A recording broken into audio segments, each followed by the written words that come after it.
Assalamualaikum warahmatullahi wabarakatuh. Jumpa lagi dengan saya, Anggra Putri Tania, dan kali ini saya akan membahas tentang pertanyaan-pertanyaan dari sahabat IMP yang menanyakan tentang kejadian atau baku tembak KKB di Papua. Dan sebelum kita lanjut, jangan lupa like, share, and subscribe IMP Entertainment News Channel. Terima kasih.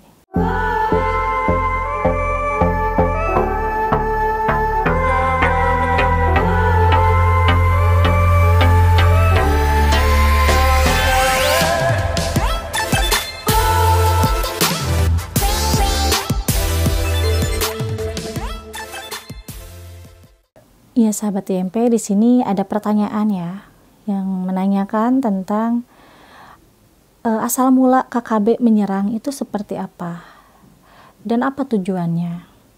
Nah, di sini untuk yang saya lihat, awal mulanya itu KKB tidak ingin melakukan kekerasan terhadap aparat ya, tetapi karena adanya isu yang tidak baik yang didengar oleh KKB, akhirnya memuncak nafsu dan amarahnya untuk bisa balas dendam kepada aparat dengan kejadian pada saat itu terbukti ya adanya senjata yang memang ditahan oleh pihak aparat.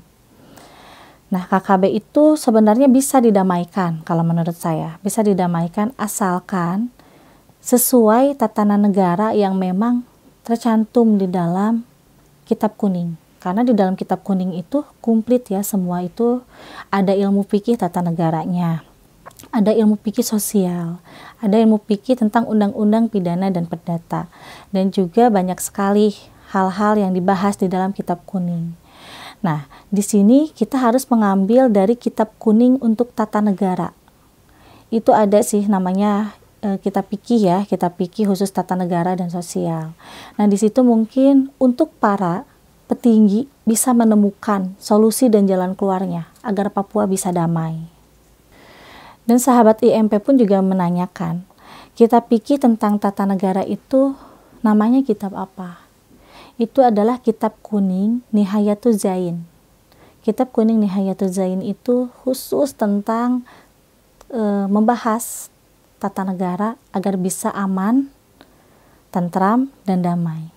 Nah, di sini pun juga sahabat IMP menanyakan ya, bagaimana caranya agar tidak banyak lagi korban baku tembak yang dilakukan oleh KKB terhadap aparat TNI dan Polri dan juga terhadap masyarakat sekitar. Insya Allah sih kalau misalkan tidak ingin terjadi lagi hal seperti yang di Papua ya, tentang KKB dengan aparat-aparat bentrokan, itu petinggi negara bisa mengikuti kitab fikih Nihayatuz Zain. Karena di situ lengkap sekali tata cara untuk bisa mendamaikan negeri, tata cara untuk bisa mendamaikan suatu negara. Kalau misalkan ada yang ingin punya rasa sosial dan kemanusiaan untuk bisa mendamaikan di Papua, insya Allah mungkin saya bisa menjelaskan dan memberi saran bagaimana agar kedamaian itu terjadi di Papua. Yaitu saya akan mengambil tata cara yang ada di dalam kitab fikih Nihayatuz Zain tentang tata negara. Contoh, di suatu negara itu ada kerusuhan ya, atau bisa dikatakan perang. Nah, di situ harusnya petinggi negara itu mengumpulkan semua pimpinan-pimpinan wilayah. Contoh, misalkan Bapak Presiden itu mengumpulkan gubernur di setiap wilayah Indonesia, mengumpulkan wali kota, mengumpulkan bupati. Terus di situ bermusyawarah untuk bisa mendapatkan solusi dan jalan keluarnya. Mencari kesepakatan, mufakat untuk bisa mendamaikan negeri yang sedang berontak atau sedang adanya peperangan seperti yang di Papua. Karena dengan hati ke hati, KKB yang di sana pun juga akan mengerti. Dan ini sebenarnya bukan mutlak keinginan dari kelompok KKB yang ingin melakukan kekerasan, tapi ini adanya fitnah politik dan kesalahpahaman kalau menurut yang saya lihat. Karena orang Papua itu sebenarnya orangnya hebat-hebat, cuman karena kekurangan SDM-nya ya. Jadi setiap ada perkataan itu selalu dijadikan serius. Di saat ada pembicaraan yang memang tidak baik ke dalam kelompok anggota KKB itu akhirnya mengiyahkan karena tidak tahu harus menanyakan kepada siapa tentang kebenaran. Jadi di saat ada yang datang seolah-olah pro kepada kelompok KKB, apapun yang diinginkan oleh si orang ini, kelompok KKB itu menuruti, akhirnya bentroklah dengan aparat TNI, Polri, dan juga masyarakat di sekitar sana. Jadi intinya ini ada fitnah politik ya, dan ada kesalahpahaman. Nah, bagaimana cara kita untuk meluruskan kesalahpahaman tersebut? Kita harus mengikuti sesuai yang ada di dalam kitab kuning itu, supaya kita tidak akan keliru dan tidak salah melangkah. Karena kalau misalkan kekerasan dibarengi dengan kekerasan itu tidak akan ada efek yang baik, melainkan itu akan berdampak buruk kepada setiap pihak gitu.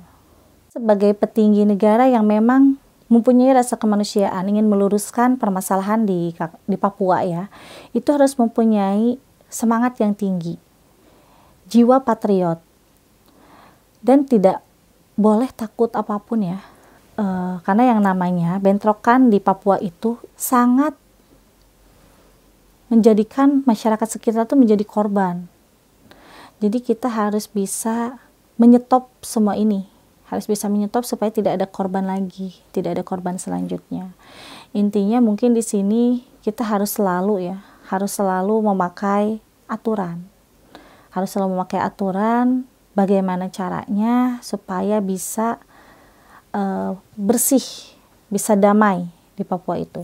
Petinggi negara mungkin bisa, kalau misalkan tidak tahu nih caranya harus bagaimana, mungkin bisa bertanya kepada ulama yang mengerti tentang kitab kuning, kitab Nihayatul Zain yang tentang tata negara supaya aman, damai, sentosa. Tetapi di sini kita pun juga harus tahu kunci-kunci isi di dalam kitab tersebut. Insya Allah mungkin kalau misalkan ada yang datang kepada saya dan ingin meluruskan kesalahpahaman yang ada di Papua, insya Allah saya sendiri beserta suami siap untuk mengantar dan siap memberikan saran yang terbaik. Kalau memang ujungnya damai, alhamdulillah. Kalau misalkan memang ujungnya tidak akan damai, berarti saya yang salah. Dan saya siap disalahkan. Karena di zaman para nabi dan di zaman para wali, yang namanya politik itu selalu ada. Tetapi politik yang seperti apa? Memang kita di dalam politik tidak boleh memperjualbelikan agama. Dan di dalam politik pun juga kita tidak boleh memperjualbelikan nama orang. Tetapi di sini kita harus berpikir dan harus mempunyai ilmunya. Yaitu ilmunya ya udah kita pakai nih yang ada supaya tidak bid'ah. Sesuai yang ada di dalam kitab tata negara itu. Kitab tata negara yuk kita ikuti caranya dengan mengumpulkan para pemimpin-pemimpin wilayah. Dengan seperti itu, insya Allah di setiap wilayah manapun akan aman, akan damai, tidak akan ada kerusuhan. Tapi kalau misalkan sekarang ini terlalu banyak ya orang-orang yang memang menjabarkan kata satu menjadi kata lain, yang akhirnya timbullah fitnah memfitnah, saling cibir-mencibir, saling berontak. Apalagi sampai terjadinya peperangan seperti di Papua. Sebenarnya kelompok KKB itu menurut saya, mereka tuh baik-baik. Tetapi disebut teroris itu karena mereka melakukan kekerasan terhadap aparat. Nah di situ kan ada cara. Setiap perbuatan itu pasti akan ada cara untuk bisa mendamaikan. Perbuatan buruk bisa menjadi baik asalkan ada seseorang yang berani tegas untuk bisa mendamaikan di setiap wilayah-wilayah yang terjadi kerusuhan dan pemberontakan. Jadi pada intinya untuk sahabat IMP yang menanyakan tentang KKB akan damai atau tidak gitu kan di Papua. Insya Allah bisa kalau ada petinggi negara atau pejabat yang memang berani datang langsung. Dan insya Allah saya pun juga siap membantu dengan memberikan saran yang sesuai ada di dalam kitab kuning, kitab fikih Nihayatul Zain. Ya mungkin untuk pemirsa sahabat IMP cukup sekian dari saya. Kalau ada pertanyaan tinggal nanti tulis di kolom komentar. Insya Allah saya akan jawab secepatnya. Mungkin dari saya pamit undur diri. Wassalamualaikum warahmatullahi wabarakatuh.